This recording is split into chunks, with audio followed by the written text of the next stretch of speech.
ओ God, यहाँ तो पूरा श्रिंक भरा पड़ा है गंदे बर्तनों से। सब बर्तन जूठे पड़े हैं। अब मैं खाना कैसे बनाऊं? ये मेरी देवरानी दिव्या भी ना एक नंबर की आलसी है। सुबह जब शीला बर्तन धोकर जाती है तब तो सबके लिए नाश्ता बना लेती है, लेकिन जब शाम को यहाँ बर्तनों का पहाड़ इकट्ठा होता है तो वो महारानी अपने कमरे में चूहे की तरह डूबकर बैठ जाती है। अभी बताती हूँ मैं इसे। दिव्या, अरे ओ दिव्या, कहाँ है? क्या हुआ जेठानी जी? मुझे बिग बॉस देखना है। अरे मुझे यहाँ सबके लिए रात का खाना बनाना है, लेकिन यहाँ तो बर्तनों का ढेर लगा हुआ है और तू महारानी है कि जिसे अपना बिग बॉस देखना है। चल पहले जल्दी से सारे बर्तन धो। हैं? क्या मैं बर्तन धो? ना बाबा ना, मैंने आज ही मैनिक्योर करवाया है, फिर उसके पैसे वेस्ट चले जाएंगे। ये तो तेरा हर हफ्ते का बहाना है। जब जानती है कि घर के कामकाज में खराब होना है तो क्यों बेकार पैसे फूक कर आती है। चल अब बर्तन धो, मुझे खाना बनाने में देर हो रही है। एक बार कह दिया ना नहीं धोऊंगी, आप धो लो, मैं खाना बना लेती हूँ। इसी तरह दोनों एक दूसरे पर बर्तन धोने का काम टाले जा रही थी। उधर बाहर डाइनिंग टेबल पर बैठे घर वाले खाने का वेट कर रहे थे। हे राम, खाना कहाँ रह गया? मेरे पेट में तो चूहे कूद रहे हैं, लेकिन ये रसोई से आवाज कैसी आ रही है? माँ लगता है दोनों फिर से शुरू हो गई। धत तेरी की, फिर तो मिल गया हमें आज भी खाना।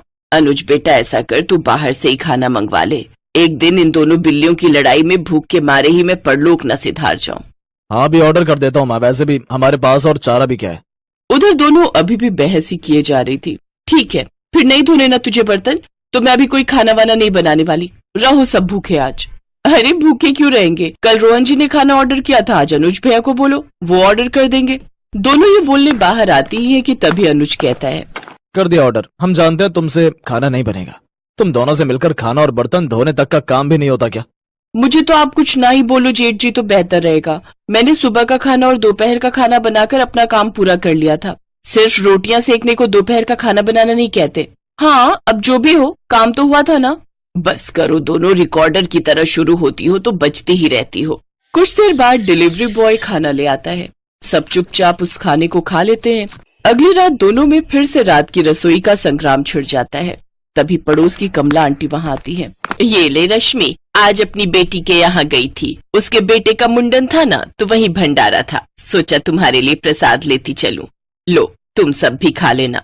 अरे वाह, फिर तो आज रात की रसोई बनानी नहीं पड़ेगी और ना वो बर्तन धोने पड़ेंगे। रश्मि ये देखकर खुश हो जाती है। फिर दोनों देवरानी जेठानी बर्तन ना धोने पड़े इसलिए एक बड़े से भगोने में आलू की सब्जी डाल देती हैं। एक कटोरे में हलवा और बड़ी सी परात में पूरियां परोस देती हैं।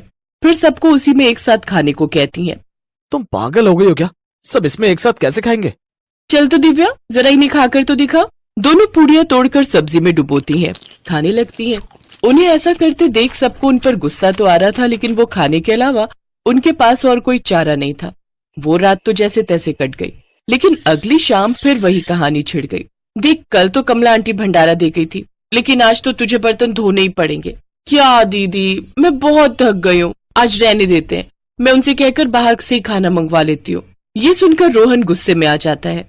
चुप रहो, अपना मुंह बंद रखना। आज हम दोनों में से कोई भी बाहर का खाना ऑर्डर नहीं करेगा। जाओ दोनों रसोई में और खाना बना कर लाओ। दोनों डर के मारे किचन में चली जाती हैं। क्या करे दीदी, अब तो रात की रसोई करनी पड़ेगी। अच्छा एक काम करते हैं, आप ये बर्तन धो लो तो मैं सबके लिए पुलाव बना दूंगी। हा, आई बड़ी बर्तन धो दो, खुद धो ले समझी। और रही उन लोगों के बाहर का खाना ना खाने की बात, तो कोई बात नहीं, हम उन्हें बाहर का खाना मंगवाने के लिए नहीं कहेंगे और ना ही हम खुद घर पर बनाएंगे।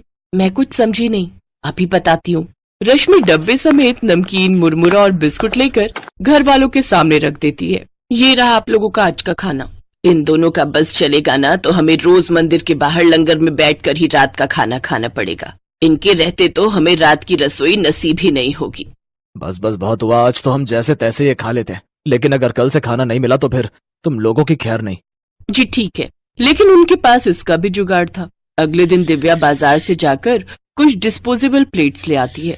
यार दिव्या, खाना तो डिस्पोजेबल में खा लेंगे, लेकिन खाना बनाने के लिए तो वो बर्तन धोने ही होंगे ना। कुकर, कढ़ाई, ये सब तो चाहिए ही ना। फिकर नॉट, ये देखो 2 मिनट में बनने वाली मैगी, अब हम सब यही बनाएंगे। दोनों फिर से काम चोरी दिखाती हैं और नूडल्स बनाकर डिस्पोजेबल में डालकर दे देती हैं। ये देख तीनों अपना माथा पकड़कर बैठ जाते हैं। लेकिन अगले दिन सास ने दोनों बहुओं को सबक सिखाने का फैसला किया। अगली शाम रसोई से बर्तन धोने की आवाज आती है। दीदी, अभी तो हम रसोई में गए भी नहीं, फिर ये बर्तन धोने की आवाज कहाँ से आ रही है? चलो देखते हैं। दोनों अंदर जाकर देखती हैं तो अनुज बर्तन मांज रहा होता है, रोहन धो रहा होता है और बूढ़ी सास पार्वती खाना बनाने लगती है। ये देख उन दोनों को बड़ी शर्मिंदगी होती है। ये आप सब क्या कर रहे हैं? बहू, अब तुम दोनों से तो ना बर्तन धुलते हैं ना खाना बनता है, तो हमने सोचा हम खुद ही ये काम कर लेते हैं ताकि हमें रात की रसोई खाना तो नसीब हो। तुम दोनों जाओ और आराम करो।